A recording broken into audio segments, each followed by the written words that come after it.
Bueno, continuamos con el tema número 9 que habíamos iniciado la clase del día lunes, que tiene que ver con los medios de extinción de las obligaciones tributarias. Habíamos observado que la extinción de las obligaciones tributarias se nutre del derecho común, del derecho civil. El artículo 39 del Código Orgánico Tributario tiene una relación los medios de extinción, donde se le señala el pago, la compensación, la confusión, la remisión y la declaratoria.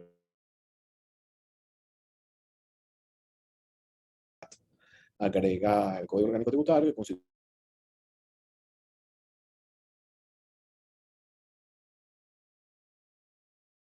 medio, mecanismo de las obligaciones tributarias. Ya habíamos dicho que esta última figura iba a ser objeto de algún examen particular respecto de su carácter o no como un medio de extinción de las obligaciones tributarias.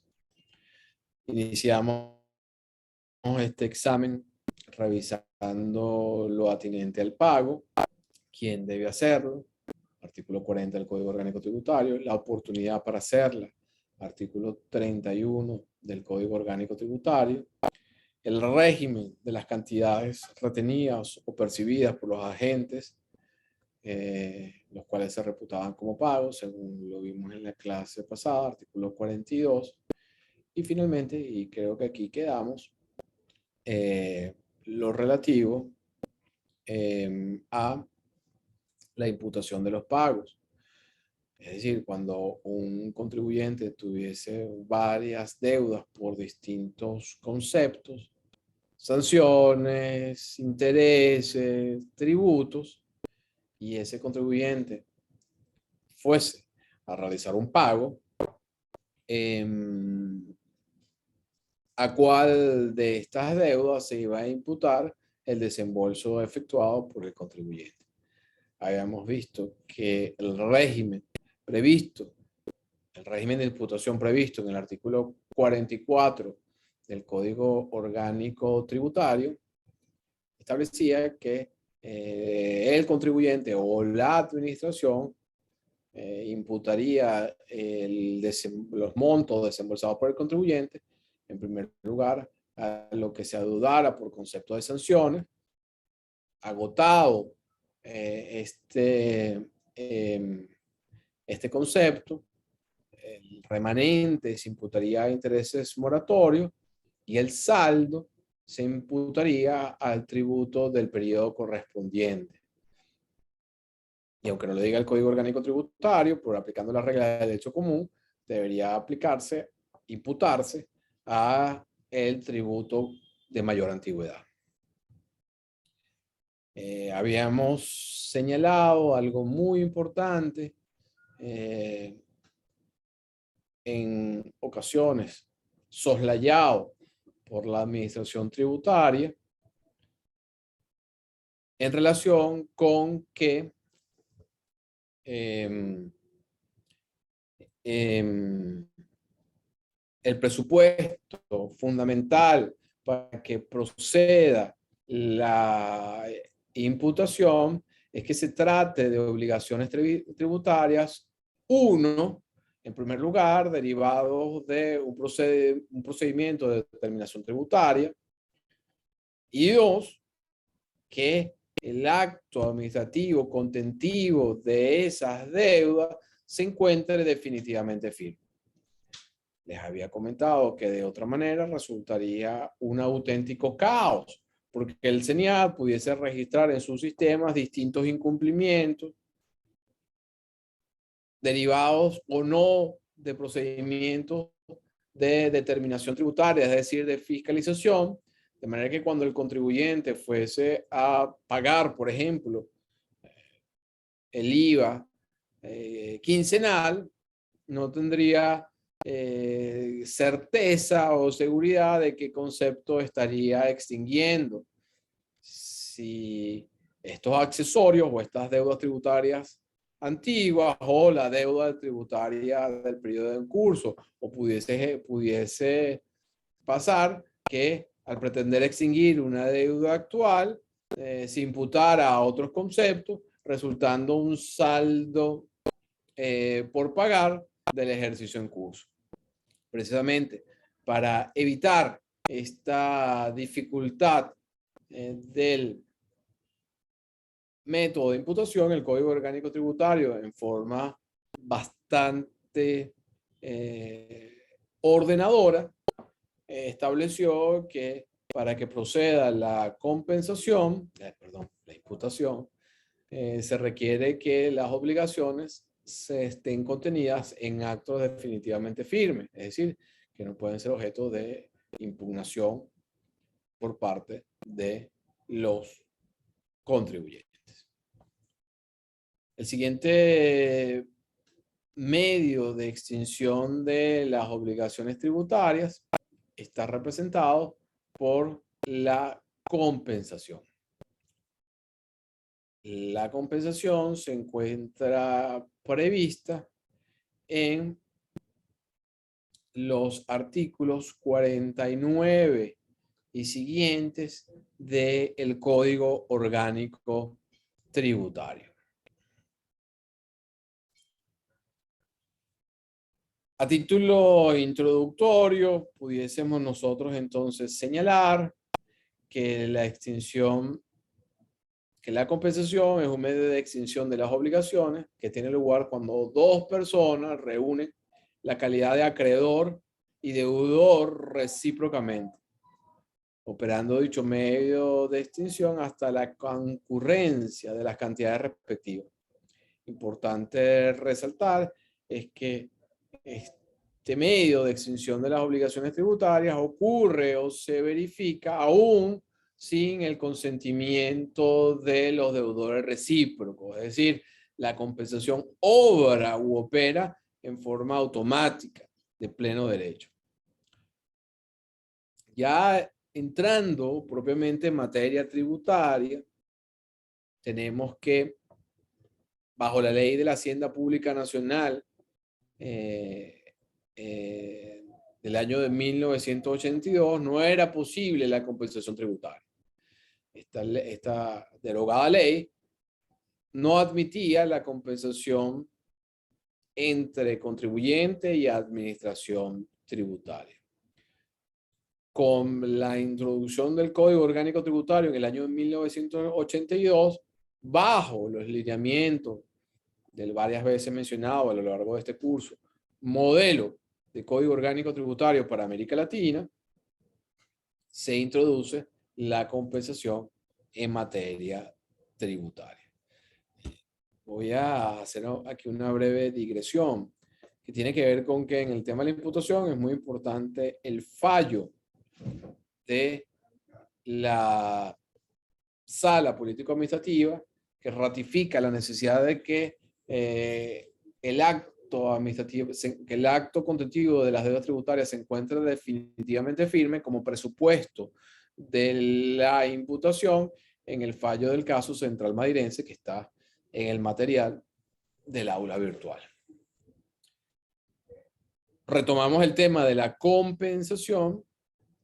Vamos entonces a examinar cuáles son las condiciones o presupuestos para que obre la compensación en materia tributaria. En primer lugar, se requiere la simultaneidad. ¿Qué quiere decir esto? Que las obligaciones deben existir al mismo tiempo. No se trata aquí de obligaciones por nacer, fantasmas o inexistentes, sino que ambas obligaciones deben entonces existir al mismo tiempo. El segundo de los presupuestos es que las deudas sean homogéneas. ¿Qué quiere decir esto? Que las deudas sean homogéneas. Bueno, que se trate de créditos de naturaleza tributaria, por concepto de tributos, intereses, multas y costas procesales. Remontándonos a el tema número 4 o el tema número 5, cuando hablamos del derecho tributario, vimos que el Estado pudiese ser acreedor de los particulares por conceptos distintos a lo tributario. Por ejemplo, en el caso de los precios públicos o en el caso de otra prestación dineraria donde el titular sea el Estado. De manera que para que opere la compensación se requiere que esas obligaciones sean de naturaleza tributaria. Es decir, imaginemos que yo le arriendo un local, un galpón de mi propiedad a PDVSA. Vamos a aclararlo, al Ministerio de Industria. Y le cobro un canon de arrendamiento. Es decir, tengo una acreencia contra la República por intermedio del Ministerio de Industria. Por otra parte, yo soy deudor de la República a través, por intermedio del CENIAT, de impuestos de la renta, IVA o impuestos a las grandes transacciones financieras, distintos conceptos. De manera que se reúne en cabeza de la misma persona, en este caso mi situación, el carácter de acreedor y deudor. Soy acreedor de los cánones de arrendamiento del inmueble que le alquilé a la República. Y por otro lado, soy deudor de las cantidades de dinero por conceptos de tributo. De su parte, la República es deudora de los cánones de arrendamiento y acreedora de los mismos tributos a los cuales hacía referencia. Si esto fuese una pregunta de examen y si tuviésemos que indicar si era procedente o no la compensación, bueno, la respuesta debería ser bastante clara, en el sentido de que la compensación resulta improcedente porque se trata de deudas homogéneas. Mientras mi deuda efectivamente tiene contenido o carácter tributario, mi acreencia, por el contrario, no tiene ese carácter. Es una obligación de derecho civil, de derecho común. En consecuencia, mal podría obrar la compensación en el caso que les acabo de referir. El siguiente de los conceptos, de los presupuestos más que conceptos, para que obre u opere la compensación tributaria, tiene que ver con la liquidez. En el sentido de que el monto del crédito, de la obligación, debe estar determinado. No es que sea determinable, sino que debe estar determinado. Yo le debo a la República 100 unidades monetarias por concepto de IVA. Clarísimo. No es que yo tengo la posibilidad de deberle 100 unidades tributarias. No, es que esa cifra está determinada, está cuantificada. El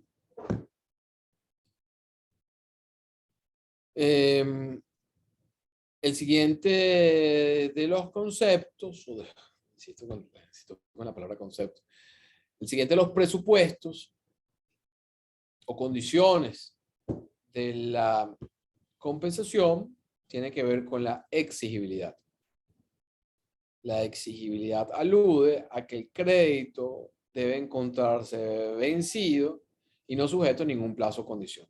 Si el crédito no es exigible, es decir, el acreedor no tiene la posibilidad de demandar su cumplimiento en forma efectiva, porque hay un plazo pendiente, porque está sujeto a una condición, ese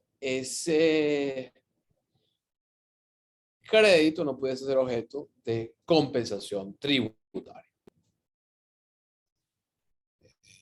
Otro de los presupuestos o condiciones es que obviamente esa acreencia no se encuentre prescrita y que la persona tenga la libre disposición de dicho crédito. Importante resaltar que en materia tributaria, tal como lo hemos sugerido previamente en relación con el derecho común, la compensación obra de pleno derecho.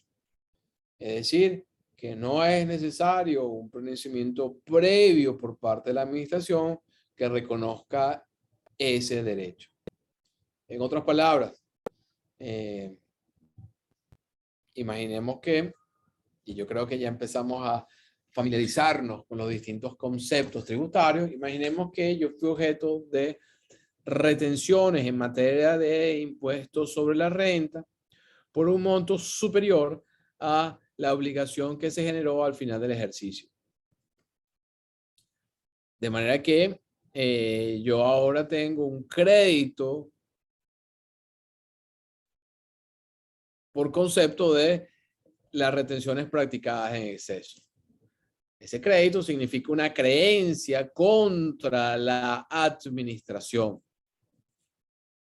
Supongamos que en el ejercicio fiscal siguiente, la situación impositiva varía y en vez de yo ser acreedor de la administración tributaria, tomando en cuenta de que se practicaron retenciones en exceso al impuesto que en definitiva resultó, ahora yo soy deudor, ahora hay un monto de impuesto a pagar.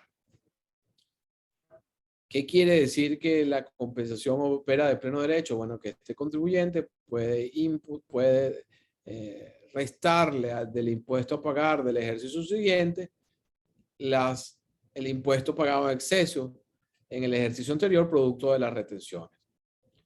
Pero para que se extinga hasta la concurrencia la obligación del pago del impuesto en el año 2, producto de las retenciones generadas en el año 1, no es necesario que el contribuyente acuda a la administración para que la administración valide, autorice, apruebe el monto de las compensaciones. No es que este contribuyente va a acudir al CENIAT, decir, por favor, valida que efectivamente las retenciones que yo tengo de 300 son 300, que se realizaron efectivamente y que yo tengo la posibilidad de utilizarlas para compensarlas contra el impuesto del año 2. Este requisito de la autorización previa estuvo presente en algún momento en la legislación impositiva venezolana, en algunos de los códigos orgánicos tributarios. Sin embargo, fue suprimido y hoy en día la compensación opera sin necesidad de que se reconozca previamente este derecho. Las retenciones verificadas en el año 1 que pueden ser utilizadas como un crédito a los fines de su compensación en el año 2. Esa compensación a la cual me refiero opera u obra de pleno derecho.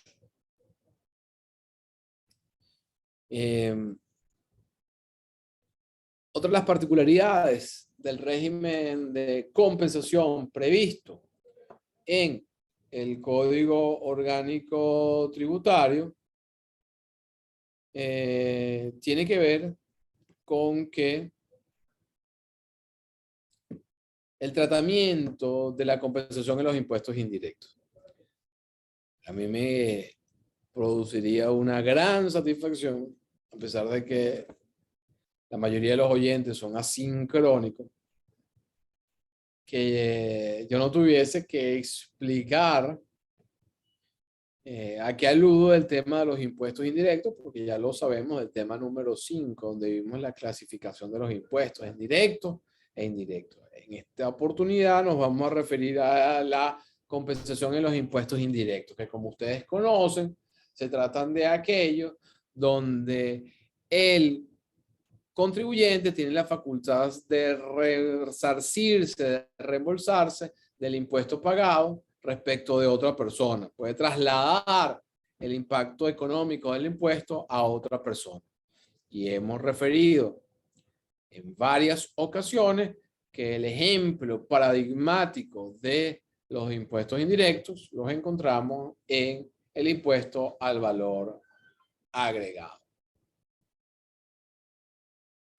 Prevé el Código Orgánico Tributario que la compensación no opera en el caso de los impuestos indirectos,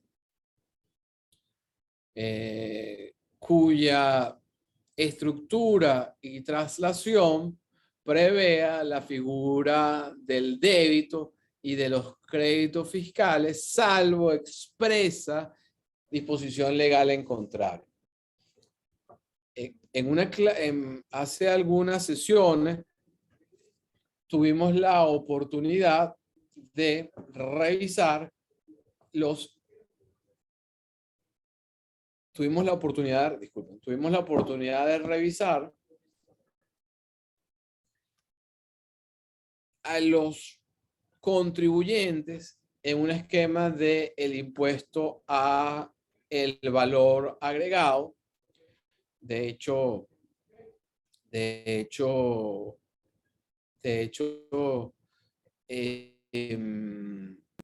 empleamos un esquema. Voy a ver si lo puedo conseguir ahora para volverlo a revisar de manera de poder explicar este punto. Me dan unos minutos para buscarlo en mi computadora.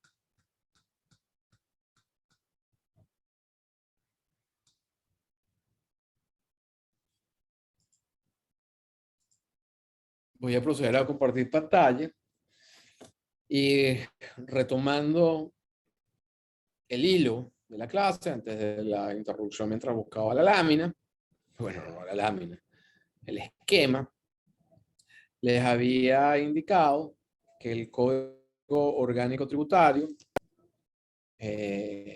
no admitía la imputación, la compensación en el caso de los impuestos indirectos.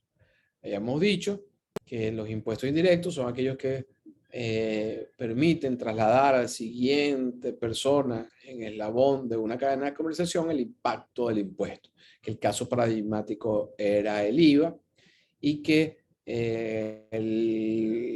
la redacción del Código Orgánico Tributario aludía precisamente que no se admite la compensación en los impuestos indirectos que prevean la figura de los débitos y los créditos fiscales.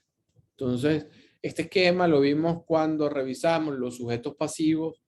En el caso del impuesto al valor agregado, lo voy a repetir a los fines de explicar la metodología de débitos y créditos fiscales. Procedo a compartir pantalla.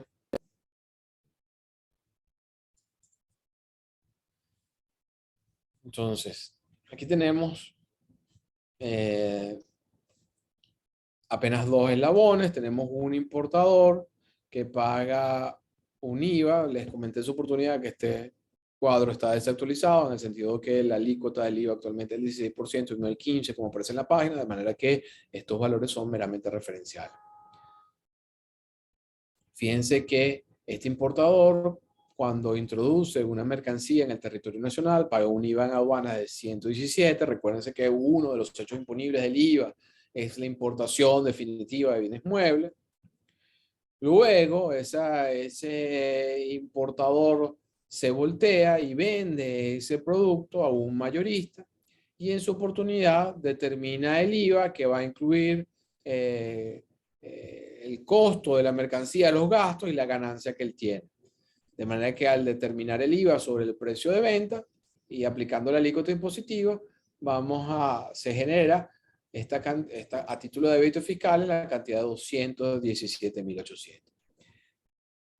Fíjense que este sujeto, este importador, al momento de nacionalizar la mercancía, tiene que pagar un IVA en aduana. Es un desembolso que él hace. ese desembolso que él hace a título del IVA, en este caso los 117, se denomina un crédito fiscal. Por su parte, cuando él vende la mercancía y le cobra al mayorista estos 217 a título de IVA, porque se está generando un nuevo hecho imponible representado por la venta de un bien mueble, cobra el IVA. Este IVA que cobra al momento de efectuar esa enajenación constituye un débito fiscal. ¿Cuál es el IVA que el importador termina ingresando, enterando al Tesoro Nacional? No es otra cosa que la diferencia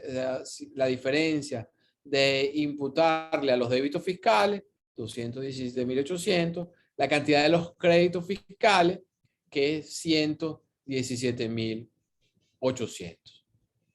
Si nosotros avanzamos y vemos el caso del mayorista, supongamos que ese mayorista vende ese producto a un detallista, a un detal, a un consumidor final, tenemos que él va a determinar el IVA sobre el monto de la operación, en este caso 341.100 unidades, y a su vez, ¿qué va a hacer? Va a imputar el crédito fiscal, que para el importador era un débito, a los fines de determinar el monto del impuesto a pagar. Entonces, fíjense que en este caso, en este caso, el monto del impuesto que tiene que pagar el mayorista está representado en la cantidad de 123.000 bolívares. Entonces, ¿qué es lo que dice el Código Orgánico Tributario? Que la compensación no es posible en el caso de los impuestos indirectos que prevean la figura de los débitos y los créditos fiscales. ¿Qué queremos decir con esto? Vayamos a esta sección de este cuadro, donde a este contribuyente le están dando una cuota tributaria, un monto del IVA a pagar de 100.800. Supongamos que, es decir, es una deuda, es una cuenta por pagar que tiene este contribuyente, este importador, al fisco por concepto del IVA. Pero supongamos que este mismo importador, por otro lado, tiene unas cuentas por cobrar, tiene un crédito contra la administración tributaria por concepto de retenciones practicadas en exceso en materia del impuesto sobre la renta por la cantidad de 100.000 unidades tributarias. Bueno, en principio, este importador pudiese a este monto imputarle los 100.000 unidades monetarias por concepto de retenciones practicadas en exceso. El Código Orgánico Tributario dice, no, eso no es posible en el caso de los impuestos indirectos, que prevén la figura de los débitos y los créditos fiscales. Ahora bien, ¿cuál es, y aquí viene lo relevante, lo importante, cuál es la racionalidad? Porque al final lo que debemos siempre revisar, no solamente en materia tributaria, en relación con cualquier norma jurídica, es su racionalidad. Bueno, ¿cuál es la racionalidad de esta negativa a operar la compensación? Un contribuyente se hizo válidamente esta pregunta, de decir, bueno, yo no entiendo cuál es la racionalidad, porque al final yo le debo a la administración tributaria la cantidad de 100.800 y tengo 100.000 unidades monetarias en retenciones practicadas en exceso. Tengo una cuenta por cobrar contra ella, por lo cual yo no entiendo por qué no puedo hacerlo. Yo lo que entiendo es que yo no pudiese utilizar esas retenciones practicadas en exceso en esta ecuación. Es decir, yo no pudiese incorporar en esta determinación esas retenciones practicadas en exceso, pero pudiese válidamente imputarlas, restarlas al monto de la cuota tributaria a pagar, al monto del IVA que yo tengo que pagar cada quincena. Porque al final, esto es una deuda tributaria y yo tengo un crédito tributario, de manera que la prohibición, en todo caso, prevista en el Código Orgánico Tributario, se limita a impedir que los créditos fiscales, no del IVA, los créditos fiscales, producto de pagos en exceso, retenciones practicadas en exceso o cualquier otro concepto, nutran esta ecuación, esta operación aritmética. Los créditos fiscales, los créditos fiscales no del IVA, sino producto de pagos en exceso, pagos indebidos, no pueden utilizarse en esta operación.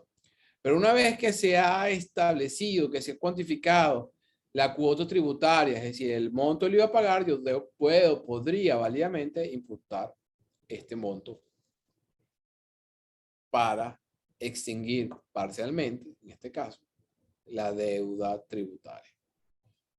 Ese precisamente es el caso reseñado en la jurisprudencia del caso Editora El Nacional. Editora El Nacional imputó precisamente retenciones en exceso en materia del impuesto sobre la renta para extinguir una deuda por concepto del impuesto al valor agregado. Como era de esperarse, la administración tributaria, el CENIAT, rechazó esa compensación y le impuso un reparo al contribuyente por esa diferencia de impuesto no pagada, porque al final la administración rechazó la compensación considerando que existía una norma expresa en el Código Orgánico Tributario que lo prohibía. El contribuyente recurre de esta actuación administrativa y señala que el monto resultante de la operación de imputarle a los débitos fiscales, recordemos el cuadrito de qué me refiero con débitos fiscales, los créditos fiscales, ese monto que resulta de esa operación era posible, es objeto de compensación como cualquier otra obligación tributaria, que lo que negaba el Código Orgánico Tributario es afectar esos elementos técnicos para la determinación del tributo, es decir, débitos y créditos fiscales. A eso aludía la prohibición establecida en el Código Orgánico Tributario. En una primera instancia, el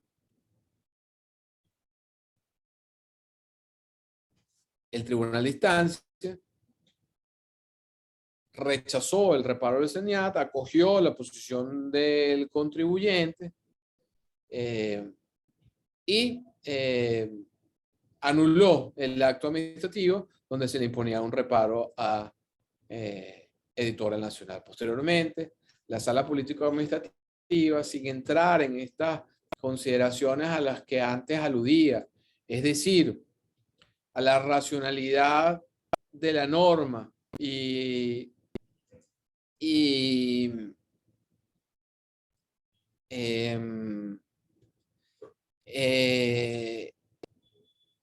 las consideraciones de que débitos y créditos fiscales son solamente elementos técnicos para la determinación de la cuota tributaria y que la cuota tributaria no es otra cosa que una deuda. La sala omitió esos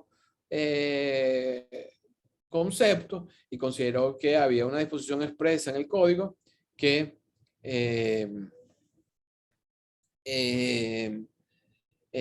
la compensación que había efectuado Editorial Nacional era improcedente y confirmó el reparo efectuado por la administración. En todo caso, de una perspectiva académica, nosotros debemos señalar que la provisión de compensación de la cuota tributaria resulta improcedente. Con base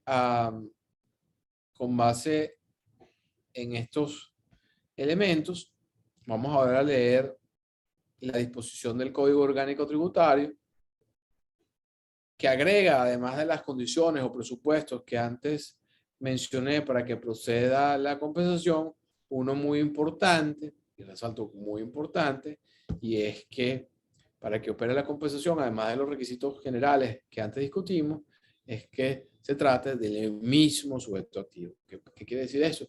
Que yo no puedo compensar créditos que tenga contra la administración tributaria para extinguir una obligación con un municipio o viceversa.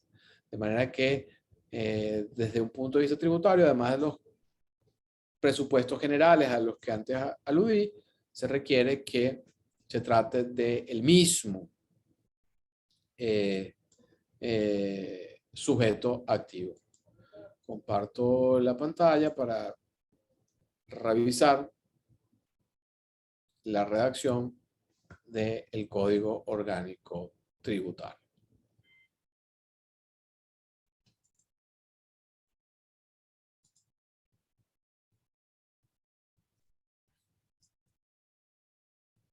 Señala el Código Orgánico Tributario que la compensación extingue de pleno derecho y hasta su concurrencia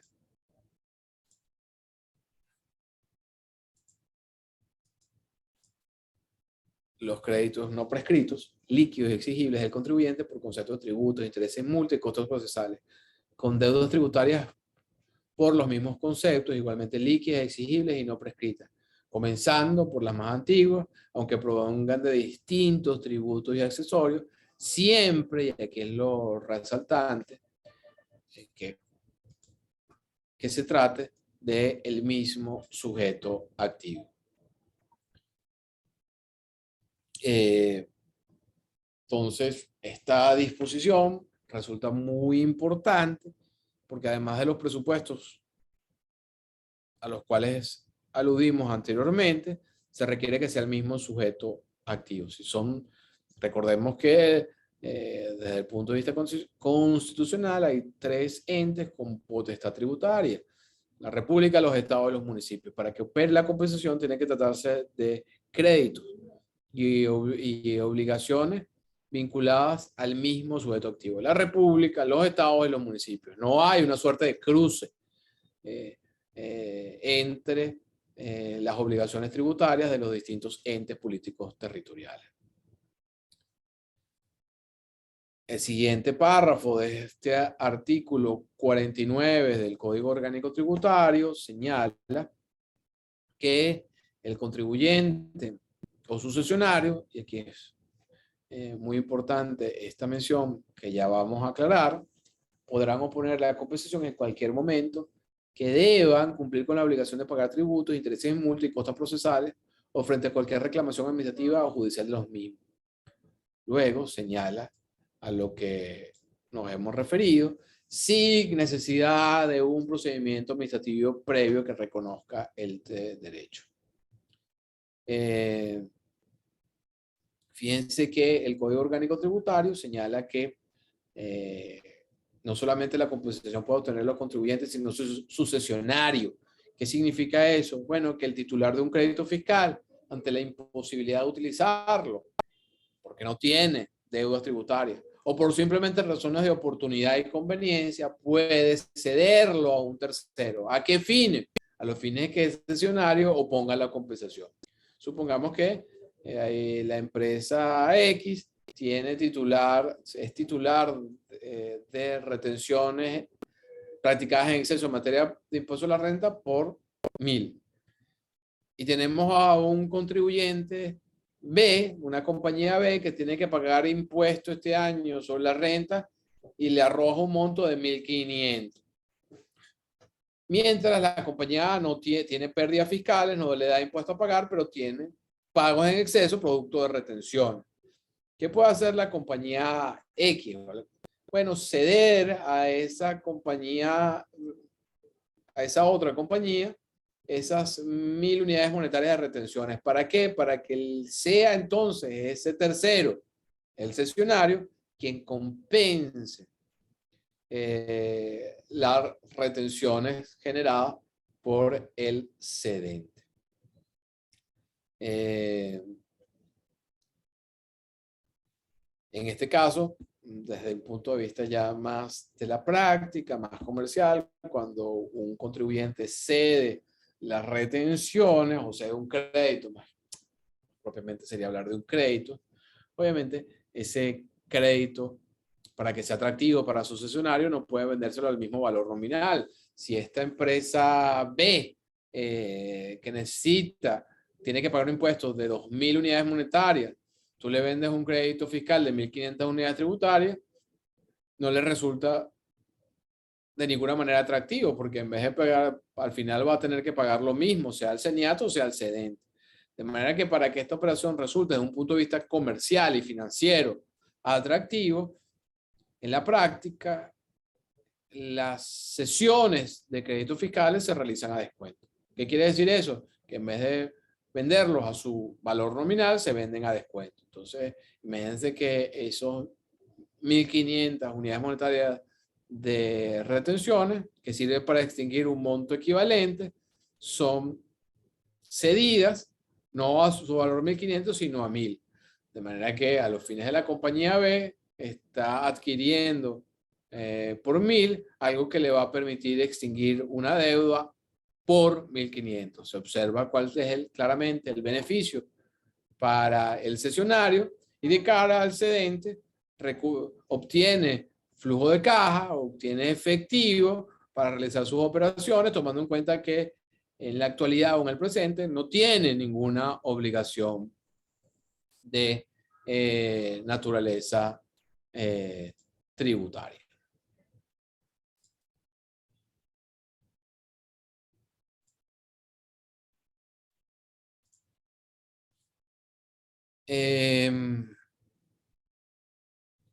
En todo caso, fíjense, y vamos a volver a mencionar la norma, tenemos nuevamente otro caso de responsabilidad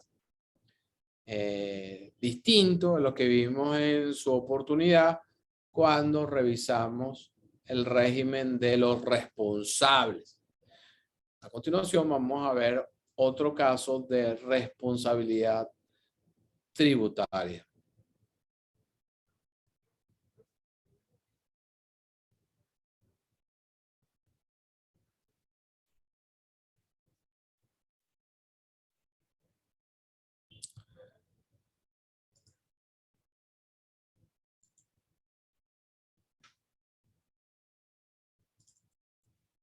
Señala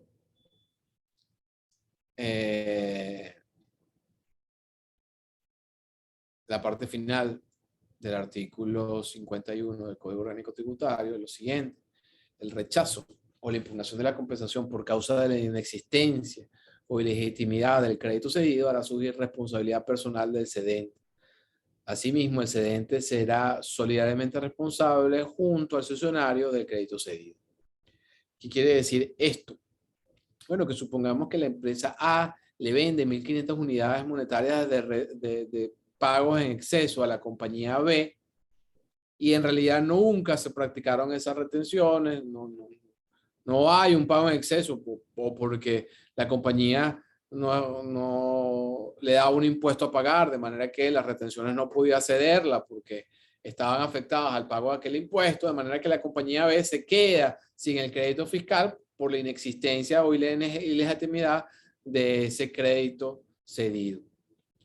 De manera que en este caso, la compañía B tiene una deuda a pagar porque las retenciones que utilizó no son legítimas o no existe. Entonces ahora debe 1.500. Bueno, la parte final de este artículo establece que un régimen de responsabilidad. El CENIAT efectivamente tiene toda la posibilidad de exigirle a la compañía B el pago de los 1.500, pero igualmente pudiese reclamarle el pago al cedente porque se establece un régimen de responsabilidad solidaria. Dicho lo anterior, concluimos la clase del día de hoy, salvo que Laura, que creo que es la única participante hoy, no está Yoselis, tengan alguna duda.